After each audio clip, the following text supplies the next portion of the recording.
Cordial saludo, mi nombre es Jonathan Quintero, soy estudiante de Ciencias Políticas de la Escuela de Ciencias Políticas y Jurídicas de la Universidad Nacional Abierta y a Distancia. Vamos a hablar un poco acerca del derecho constitucional general. Allí vamos a estudiar un poco lo que son los temas de los conceptos de constitución, constitucionalismo, poder constituyente y poder constituido.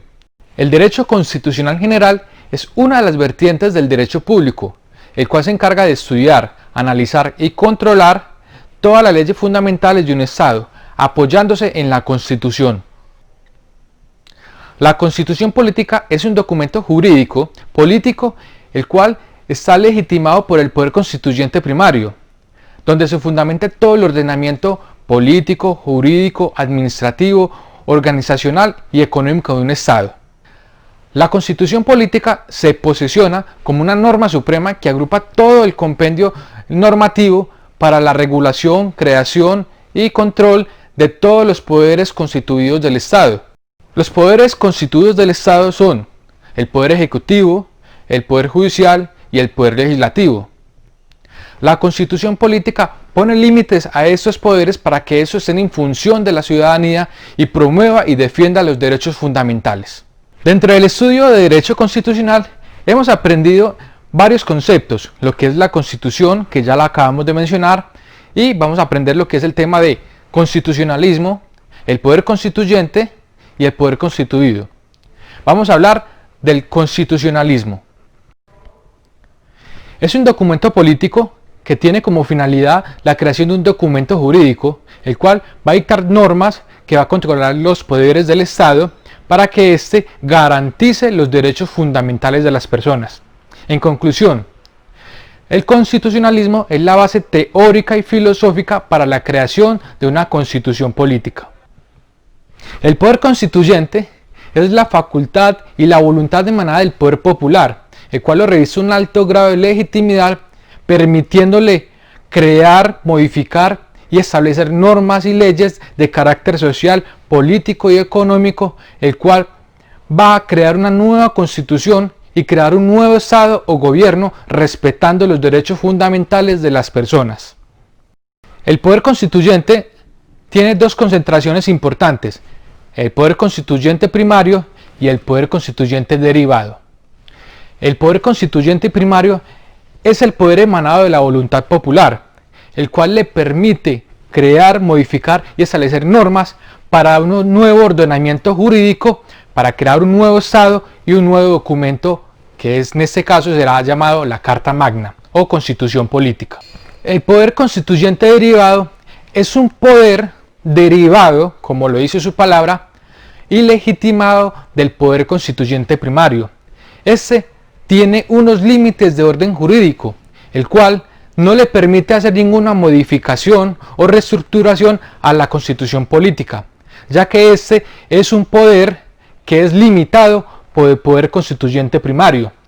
El poder constituyente derivado son todos aquellos que conforman las cámaras de representantes, el Senado, hasta el mismo presidente, como también las asambleas departamentales, los consejos municipales, los gobernadores y las alcaldías. Para terminar con todo el tema del derecho constitucional general, terminamos con el poder constituido. Este es un poder limitado de orden jurídico, el cual está legitimado por el poder constituyente primario y su margen de actuación se sujeta a la constitución política. Las personas o las agremiaciones u organizaciones que integran el poder constituido son el poder ejecutivo y el poder legislativo.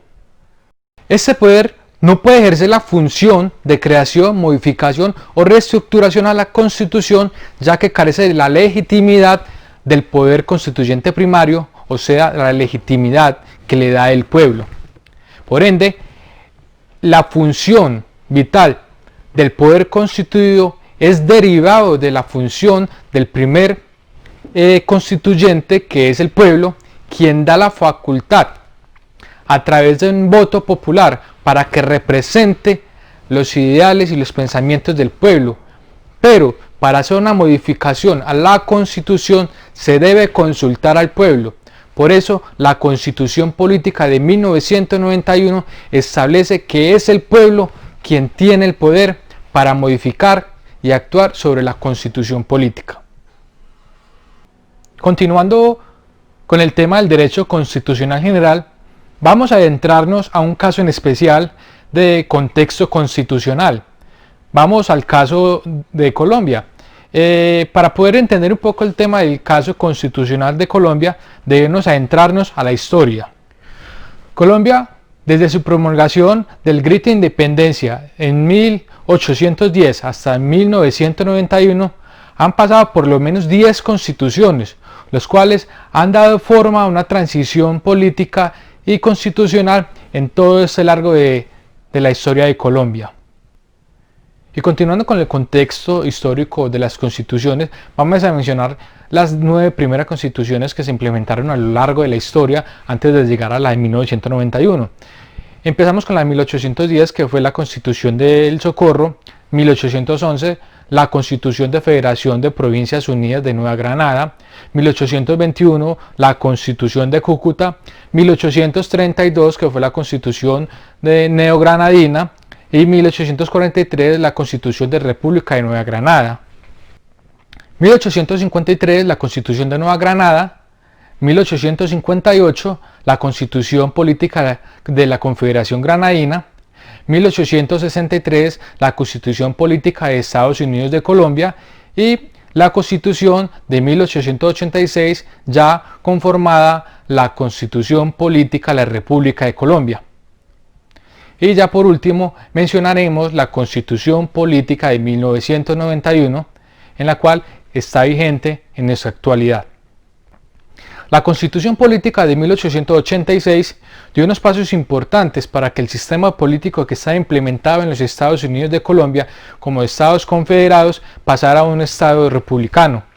Así, las provincias o los estados soberanos pasaban de ser estados soberanos a departamentos, ya en la nueva Constitución de 1886.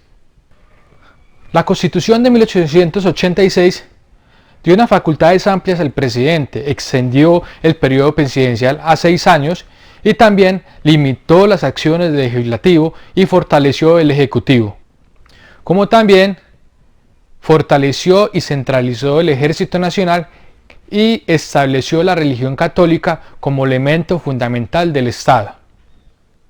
Esta Constitución tuvo una vigencia de 105 años hasta el año de 1991, que fue derogada por la Constitución de 1991. Pero previo a eso hubo un movimiento de personas, de comunidades, de instituciones que hicieron que se diera paso a esa transición política y constitucional de la Constitución de 1886 a la Constitución de 1991. Este se le conoció como el movimiento de la séptima papeleta. Para el año de 1989, Colombia estaba sumida en la violencia, en la desesperanza, en la turbulencia. Todo esto gracias al narcotráfico y a la violencia que en Colombia se estaba viviendo. Todo eso fue el detonante para que un grupo de estudiantes universitarios salieron a las calles a marchar, a protestar, a exigir una nueva constitución que fuera incluyente y democrática. Así, ellos poder incidir en las elecciones presidenciales de esa época para que se incluyera una séptima papeleta en la cual convocarían al pueblo, les preguntarían al pueblo si querían una nueva constitución, donde esta constitución iba a ser la más incluyente de la historia. La séptima papeleta que se incluyó en esas elecciones fue promoción de este mismo grupo estudiantil para que Colombia tuviera una transición histórica, se aboliera la anterior constitución y se diera paso a una nueva constitución, que se dieran las garantías y las libertades, tanto religiosas como las minorías étnicas, fueran incluidas dentro de este orden jurídico. Este movimiento estudiantil incidió de tal forma que se logró convocar a una nueva asamblea constituyente, en la cual el 4 de julio de 1991 tuvimos por fin una nueva constitución incluyente donde se promulgaba un Estado soberano, un Estado social de derecho, con garantías sociales, con garantías a las minorías étnicas, un Estado laico y un Estado donde todos cabíamos. Se dio por primera vez la participación política de todas las organizaciones, se daban las garantías para el ejercicio democrático de las personas. También, dentro de esas se conformaron unas nuevas instituciones que regularan los poderes del Estado, como las Contralorías y la Fiscalía. También se dieron unas herramientas fundamentales al poder popular, que es el derecho de petición y el derecho a la tutela, para que ellos puedan a través de esos mecanismos ejercer su derecho y defender su derecho fundamental. Así pues, podemos identificar que en este caso del movimiento de la séptima papeleta, en la transición de la Constitución de 1886 a la Constitución de 1991, se pudo evidenciar que el poder constituyente primario ejercido en ese grupo de estudiantes y en la ciudadanía que votó a favor de una nueva asamblea, se pudiera conformar esta nueva constitución política. Así, podemos evidenciar en este espacio de tiempo, o en este caso, que el poder constituyente primario es el poder emanado del pueblo, en el cual tiene la voz para ejercer el control, la acción y la creación de una nueva constitución. Ahí delegó todo su poder en el poder constituyente derivado que fue el Senado y la Cámara, y a su vez en su presidente, quien por ordenamiento jurídico ilegítimo del pueblo se pudo conformar la nueva constitución política.